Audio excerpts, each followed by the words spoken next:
So, so yes, we're here with Lukasz. That's I pronounce well your name? It's Wukash. Wu is like Lukasz. L with specific pronunciation. So Wukash. Lukasz. Okay. And Hello. yes, you're kind of activist, or I don't know if you like the word or if you would use another word. Um, I think activist could be like a piece of it. Um, I'm not this kind of activist that is so much present in the space and then just in this. I the image of activist I see is more kind of like active and doing demonstrations. I do very persistent work for so many years right now, and like actually before we spoke about making circles, I see I'm going into peripheries, but somehow I keep coming back and being in the nature.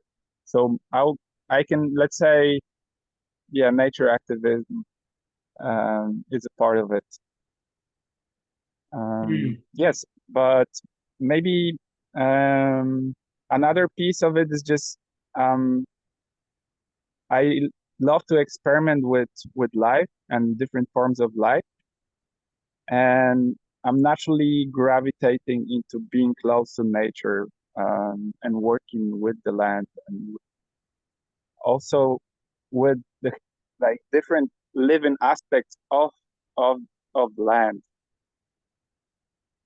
So a part of it is biosphere, but also the human element of it. And this is the really important piece that I see missing in the environment a lot. Yeah, it makes me think about Gaia Hypothesis book that maybe you've read. Yeah. I mean, maybe it's the most common scientific work that have been released about this kind of what the Greek called Gaia, and which some describe as a field of connection between all living beings around the planet that kind of have their way of being aware. Like, and considering it's not only the humans that have their awareness because they know that they know, but every sentient being has a kind of knowledge and awareness and connectivity, like the incredible power that the bees have to map the territory and to really scan where is the pollen and or the ants to build like their big uh, I don't know houses. I don't know how to call it in English. I'm sorry, my English is sometimes I try to find words because I'm a native from France, and so yeah, but it's like from the very early years of my life, I had this very deep, intense connection to the invisible. When I say invisible, it's like the non-material world, like hypersensitivity about what people feel, what people behave, like how they behave, but also with animals. Like I had clear intuition that when I see a lizard on the floor, it's not only a lizard that I see. It's like not the picture or the representation of, oh, it's just a lizard, a cold-blooded creature that, and then you have a Wikipedia page of that says it's a lizard. It's more like something deeper. Like, oh, actually, this is a living being that is coming into my space. Hello, living being. And yeah, I just want to share that because uh, I feel fear that there is both thinking that are wrong or blocking a connection, a deeper connection, is either that um, uh, nature is just a representation of something that I can explain, or I can talk to lizard and it's a woo-woo hippie stuff. Like I'm doing something that doesn't mean anything. And I would say I'm more in both approach. Like yeah, it's a lizard, but what is the lizard saying to me? Because it's clear it's happening in my field. I'm seeing a lizard. There is something happening. There is like a behavior. He behave a certain way, and I can get information or be informed by that lizard. This is more in the way that I see the connection to the earth. I don't know if you have something similar.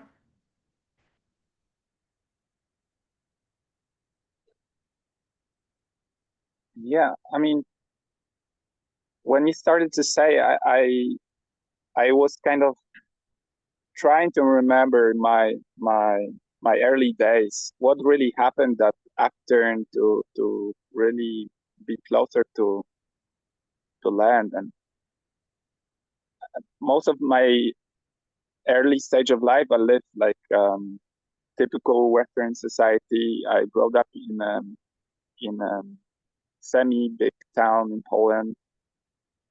And when I turned 20, something started to shift. I always felt there's something special, in the way we live in general.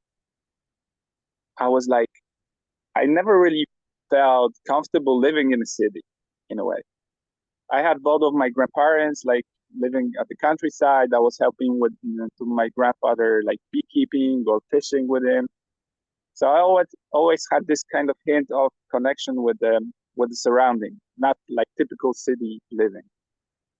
But something really was like bugging me at some point. Like I felt all this concrete thing around me, and I was always like longing to connect with trees. And after all these years, I've realized it's just I find it really natural to yeah to be in connection with the environment. And I think it's a kind of a missing link. Um, it's something that we kind of gradually losing nowadays. When I observe the society in general, uh, yeah, it's just this kind of natural, like being a part of environment, like not the artificially created environment, which I see this nowadays. Cities are like detached from from nature mostly, but really like I see our as a such a powerful creators, and using the technology and knowledge that we have nowadays, we can live in the paradise. We can really correlate like the technology and on so many different levels. Even when we speak about permaculture, since 70s there was so much research, we have so much knowledge, and it's still like gradually evolving. I really want to see more like human aspect incorporated in like being in partnership with with what is, and not just like I see this like common way of building the urbanizations really like conquering the nature. And I see this possibility to really merging both ends. Like we can still have technology, but we can so much more benefit from the environment and just give it back.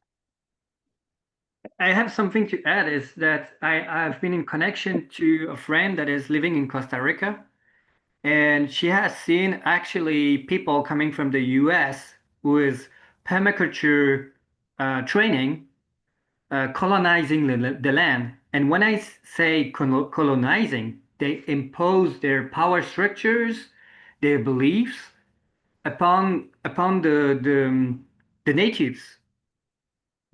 Like they're cutting trees to grow food, without the knowledge that a tree for natives is like a brother. So it has an impact. So it's like, yeah, you can do permaculture as an asshole. It's totally possible now. Yeah, because this is another thought where which have only like what, like 40 or 50 years of experience, like, and this is a danger of like new technologies in general. I see, like, we don't really look back what we inherit, what we can learn and distinguish and just incorporate from all this amazing knowledge that was before us. We just bring this new hardware and we impose it, and because we think it's the right way to do things. And yeah, I believe it's another piece of a danger in this, like a new dogma, let's say. Yeah, and like for me, it's more like, is that this simple to have ecology literacy and simply I don't know, applicate to just applicate or duplicate this knowledge without decolonizing our minds as Westerners. And I don't believe so. I don't believe it's possible by just being like uh, educated ecologically, that is sufficient to actually produce a real ecology. That it's a mind fuck. It's just like it's just bullshit. It's just academic stuff or linear way of learning. Yes, and I think I see this piece in our conversation that worth to be mentioned. Like when you speak about colonization, it comes to me like the land colonization is one thing, but we've been brainwashed for so many years and so many like generations in this Western culture. Like we are detached on so many different levels from being, yeah, like from really being. We have so many layers of beliefs that we just copy paste into our lives, like to our relating. So it feels it's like it needs a lot of undoing first, because before we really get the understanding how we should supposed to act. And of course, like there is a need to experiment, and but I really feel that there is a huge need to, yeah, to seek for new perspectives and really to like also decolonize ourselves in a way first. Yeah, yeah. I like there is so much stuff to be done.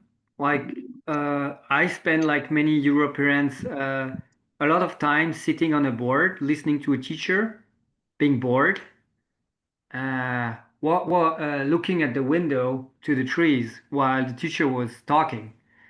So I guess this whole boredom was just like um, yeah, installed somehow by being trained this way to be a good student, to listen to the authority and just like be a good soldier.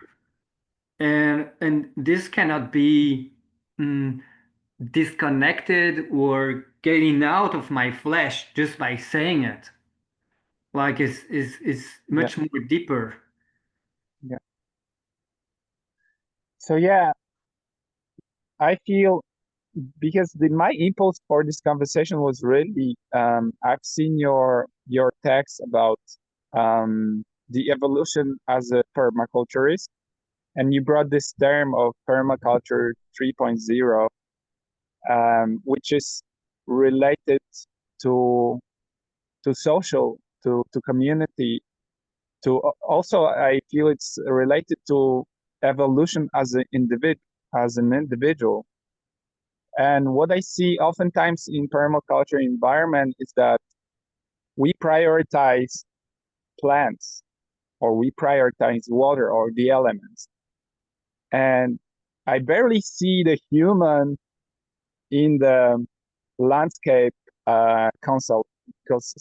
Of course, there is a house, but like the zero zone, let's say, or whatever. But it feels so technical, and it feels, yeah, that it's so much more there to explore. And I see myself, like, last few years I've been really trying to understand how we can live close to the land together and build a new quality of living.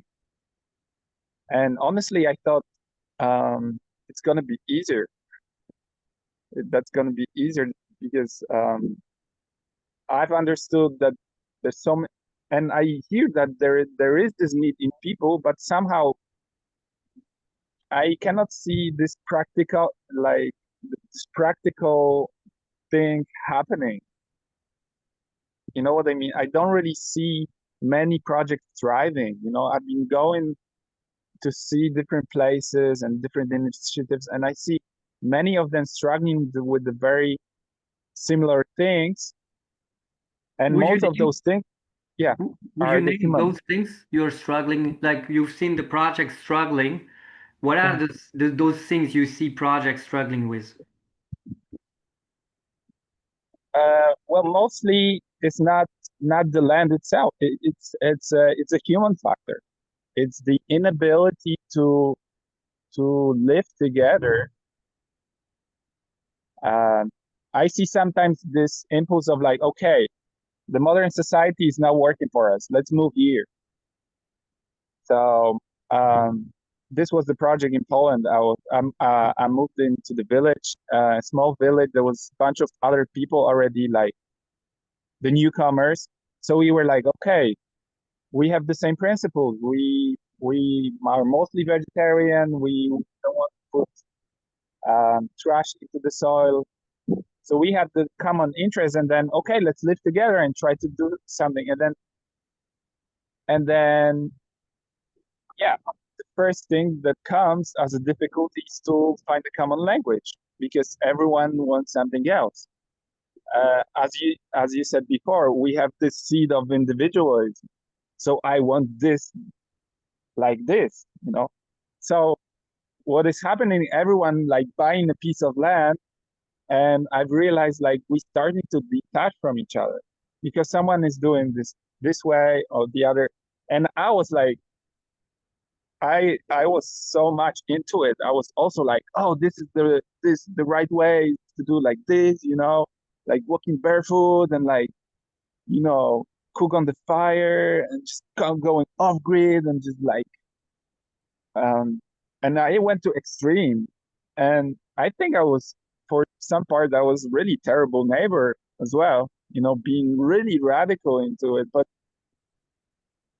the main problems I see is like we cannot really solve the human elements. That we get over emotional, like, we struggle to build a deep connection with each other. On the Yeah, we cannot really relate so well, and I see so much difficulties on the communication level, saying like to the neighbor, like, oh, I don't really, I have problem with this.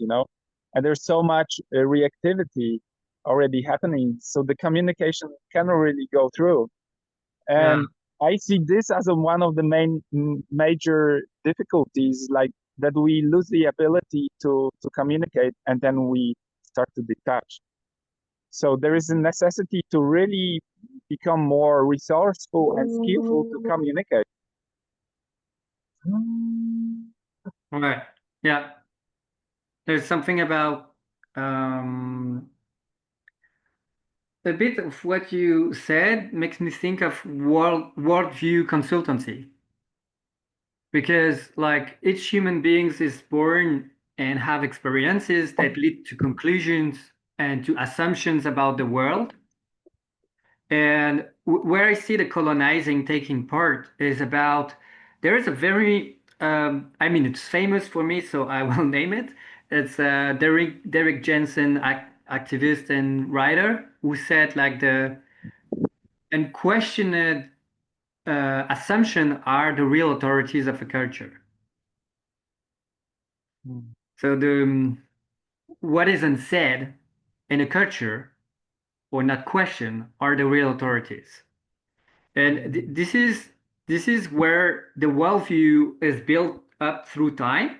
Like we are a baby, then something happened, we have an emotion that we draw a conclusion about how the world is dangerous, for example, or how the neighbor should be dangerous, or next people I meet. And then we build up this big shell of protection, and it's no longer possible to connect or into very, very narrow specific context. Like you have to work, or this is your couple, then it enters into the kind of box that it is your couple, then a box that is for work, then in the box it is for permaculture, and then everything is set in box into categories, and there is nothing more alive. And like we're doomed because we don't decontaminate our worldviews. When I say decontaminate, it's from this patriarchal way of learning we separate from each other. It's like, how is it possible that you feel something and I don't feel anything because you feel something? Like, how is it possible that this happened somehow? It makes me sad when I think of that because I think of war, for example, and when it starts and where it originates. And it's like little wars that we're creating together instead of creating the upper level of relating. Like, Mm. okay, we are messy. Maybe what are the spaces where we're allowed to get messy and we have do overs, like to try again. Sorry, it was messy what I said. Can I do again? Can I try again?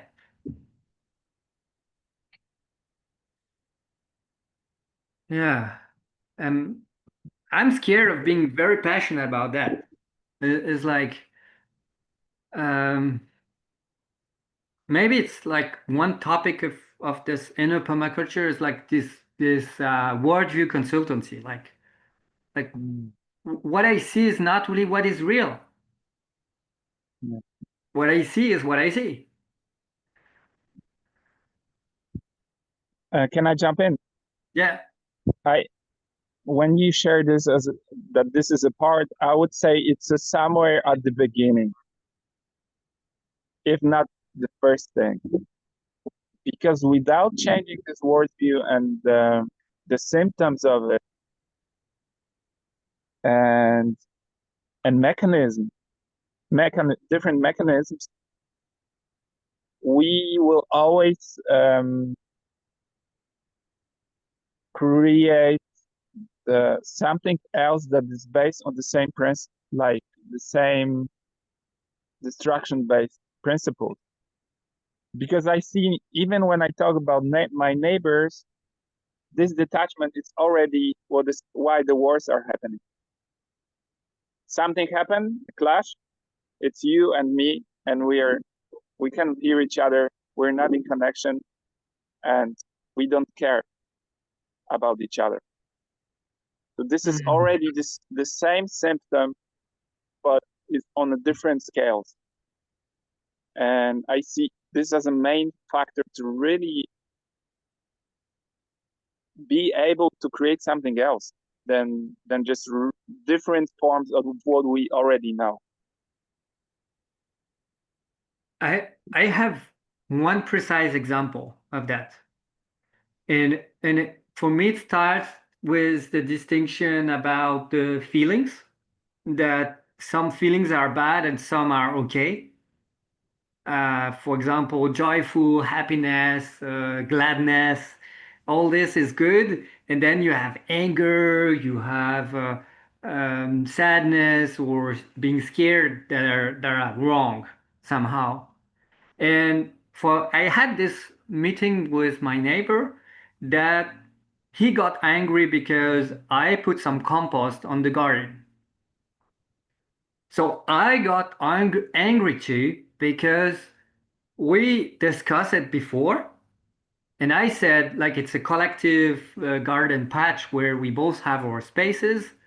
It was quite clear that I could do my garden.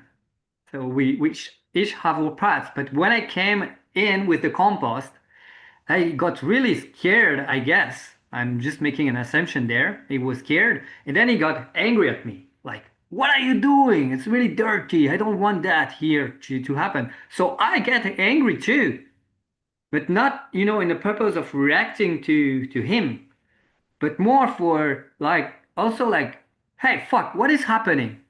We have this discussion. This is okay to have the garden here. So I want to know what is happening for you. And like was more like being in his team. Okay, he's angry. I am angry too. And then we find out like with our anger, we navigate the space and find a way to actually create the garden that would suit his worldview somehow. But it's like it is I would say it's not so obvious to have the resources, the inner resources to use consciously our feelings because we have not been trained to that. As a kid, I trained to use my anger to be bored. Like as an adolescent, as a teenager, I was like fucking bored about everything, and I guess many teenager has the same thing.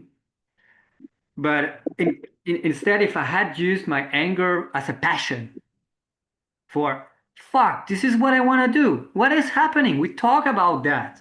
So let's get clear. What is happening? I want to know, and still have this curiosity and asking and daring to ask and being, I don't know, consciously arrogant with my anger and saying, hey, what is happening? Like, Mm. this is gardening. I use compost.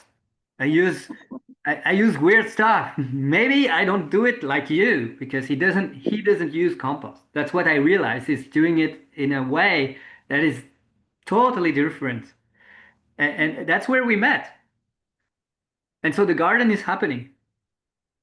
That's great. Yes, well, yeah, there's when you say about like using anger, I think it's a important piece because mostly in our culture we tend to suppress our anger, and mostly the anger I know that I used to use, it was already like reaction to something that I mm, I I see myself in the early stage mostly using my anger as a reaction to something. And yeah, but your example also shows that you have different viewpoints of how you should make the garden, right? And finding this link to really like, okay, you do it your way, I do my way, and maybe we can create one garden and one biosphere together um, with different viewpoints. How about this? Let's experiment, and maybe in the future yeah, let's see how it works. So yeah, I think it's a great example, and I think this is the way of going. Just trying out. I think we made or design, if I use a permaculture word, is to actually transform our worldviews. Like being stable in a worldview is not something natural. For me, there is something about change is natural. It just happened. Like climate change. Maybe it's a like very painful example, but everything changes. So our action has consequences. So if we don't change our worldview, there will be bump on the way. Like I'm gonna bump my head on the next person. So so it's like I still have something to learn about who I meet, even if I think they are assholes. I don't know. There is this quotes about I don't know how to say it, but it's like there is no complete assholes doesn't exist. Or maybe it's like the quote is spheric assholes. Whatever you look at the person, there is no spheric asshole. It's like there is some way, somewhere, this person you're talking to has intelligence and knowledge and feeling or whatever. And I don't know where I'm going, so just want to share that is that there is like a way of seeing possibilities and new ways of relating.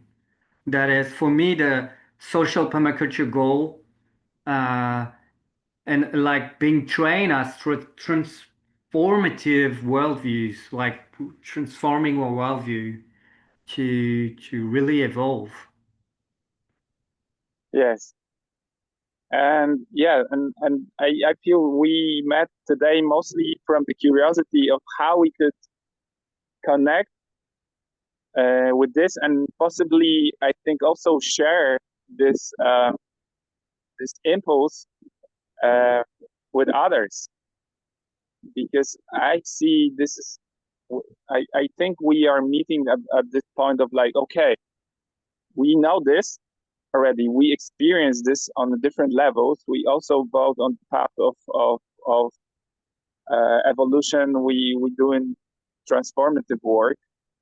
So how I maybe I want to just throw this here, like what first comes, do you have some ideas how to implement this?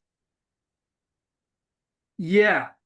Uh, my point is that it's barely or almost impossible to be an ecologist right now without having soft skill like relational skills, systemic skills like the perceiving the interaction in an environment, and being part of the whole is way greater than being a piece that relates to another piece.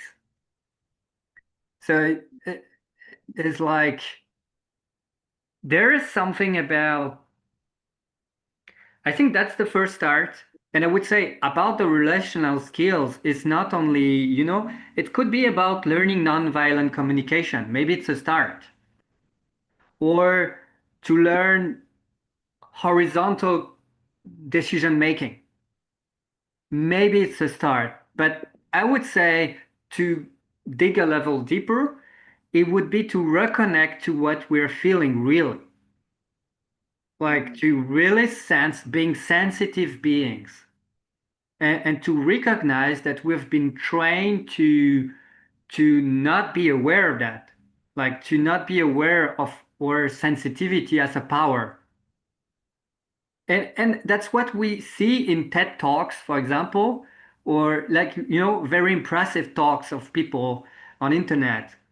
Like they use their feelings. Like you see them crying, you see them being passionate with their anger, you see them, I don't know, being afraid and sharing their fear. It's a real power. But like it's not only for people that maybe are far away, it's for everybody. I think everybody can do it. And I'm turned on by that because this is real empowerment. This is like, okay, I have a heart, I have a power.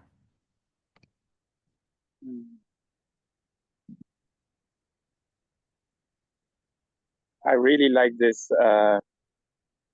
when you're comparing this kind of heroes from the screens and bring it back to the normal life, not just like being amazed with someone just give your authority outside because this is what we've been learned, but really like take back the authority. I feel part of what you're saying is also about this, like, and part of this work that we are talking about is like regaining the authority, regaining the power of feeling, regaining the power of like creation, that I can do, that me and my community, we can do it. It's Yeah, not only out there. yeah. And this pattern is so much present, so much integrated in ourselves to relate to authority figures. So much that I use a quote that sometimes can be not easy to understand, but I want to say it. Never, never mind. I want to say it. Is like I would say like permaculture is 3.0 would be more like specialist of everything: ecology, social relationships, emotions, feelings, worldview consultant, uh, yeah, and also connector to the earth, like people that really connect to the earth, and but not expert, like specialist in everything and expert in nothing. And it's, maybe it's like it has a wider perspective to. I'm not an authority figure. I'm someone who will question authorities. And therefore, if I come back to the quote that I said about cultures and the authority figures or the unquestioned assumptions are the real authority of the culture, I can go back to my roots, to what is actually made me make me aware and empowered to really do what I want instead of what this other guy want or this superstar woman, angel, I don't know, shamanic uh, entity uh, uh, sounds nice and fancy to do. No, it's more like about me. And maybe I'm fancy as I am. I might be not going in TED Talks, but I'm fancy. It's like, you know, like enjoying myself in a good way, like in a way that, okay, I matter.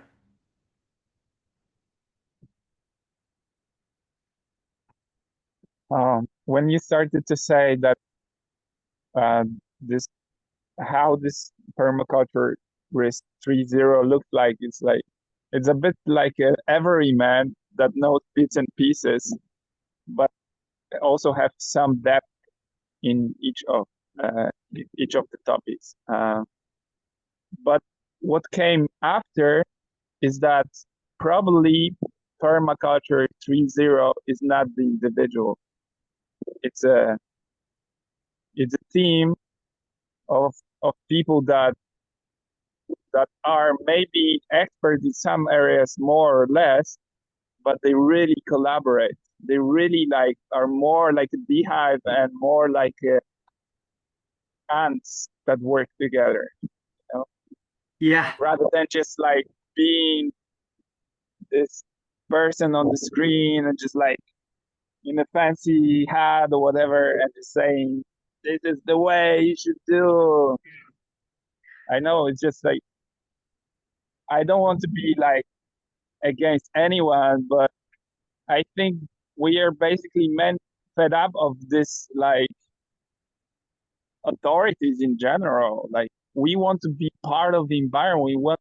I think we share the same thing. Like we want to be part of the team. I don't need to be a next 3.0 permaculture like leader, whatever. I want to create the collaborative environment where we can just do things. And you do something like this, you're more into perennial, you you complete, maybe there will be places are like mostly focused on the human factor and willing to live collaboratively and buying responsibly, you know, not so much like hands in the soil, but living in the city or in the suburbs and also like gaining those principles into their life. Who knows? It's like I also see like once the concept is created, there is this narrowing coming, you know, that this is the right way to do things, you know. this is the way you do permaculture. This is the way you do syntropic. This is the way you do. This is the way you do like food forest. And I'm like, this is all divisions, you know. And in nature, it's you have the collaborative environment. The one thing they compete with each other, but on the other way they collaborate at the same time. And again, if I come back to the feelings and emotions, an ability to grieve, like to grieve the death, like for example, to not see, to, to not, I don't know, duplicate or worldview about animals, like to do anthropocentrism, about like, yeah, animals are dominating each others or stuff like that. But like to also see like a way of life that death is part of it, you know, like death is part of life. And maybe, I don't know, you don't know what will happen tomorrow. Like, it's like, it's like, yeah, and like stuff happen. It just happen. And, and that's it. So a natural ability to grieve that actually sometimes collaboration don't happen. And maybe the possibility is to into the grieving. Then, okay, something didn't work. I can grieve it and then come back to a deeper layer and sense, okay, what is my part? Was I stubborn? Uh, was I not taking care of some element of the system? And I guess I forgot to mention something previously. I said relational skills, systemic skills, but I would say how you call it, like a trans domain skills. It's like, so that's why I said specialist of everything. You need to know a little, you need to know a bit of anthropology, to research anthropology, psychology, sociology, uh, all the G that exist to kind of become this permaculturist 3.0. So it takes there's like doctors. It takes 8 years minimum to be a doctor. So why not the same thing for a permaculturist? Instead of having a 72 hours PDC, and then, you know, fuck that. It doesn't make any sense. I'm sorry for those who have trained into doing a PDC, but it takes more than doing that to be a permaculturist. Yeah, I have this image like this particle moving through different elements, like going to the soil and growing and just decomposing and just like you need to know different environments. You need to really, yeah, migrate to different um, groups, codex, uh, uh, groups of interest, uh, to really see the complexity of it. And yeah, it makes sense. I love it, and I miss some clarity. I have like an idea of what was the fourth skill needed, and maybe it's a connection to the earth. I still don't know how to call it in a language that is more, I don't know, accessible, or because I'm not sure connection to the earth talks to everybody, or that is so common in the language. So I would love to find another way of saying, I don't know, it's not belonging to the earth, would be something like the declaration that earth is a living being, or that, yeah, living beings are part of life. Like it's this kind of relating, this Yeah, goes deeper than knowledge. yeah, and I when you say it, I think it really needs to come. It needs to be experiential. like you need to experience this. So I believe some forms of immersion, or even forms of initiation to, because if you live in the urban environment, you barely like detaching from this, like, because most of the things that are happening in such environment, they tend to like push the nature away. So I think if you grow up into such an environment, you need to have some bridge into to get um, to gain back this connection. You know? But I agree, it's important, because once you realize that you really live in being part of the environment, this somehow this change the perspective. You start to see the world as a whole. At least this happened to me, and I've heard many similar stories.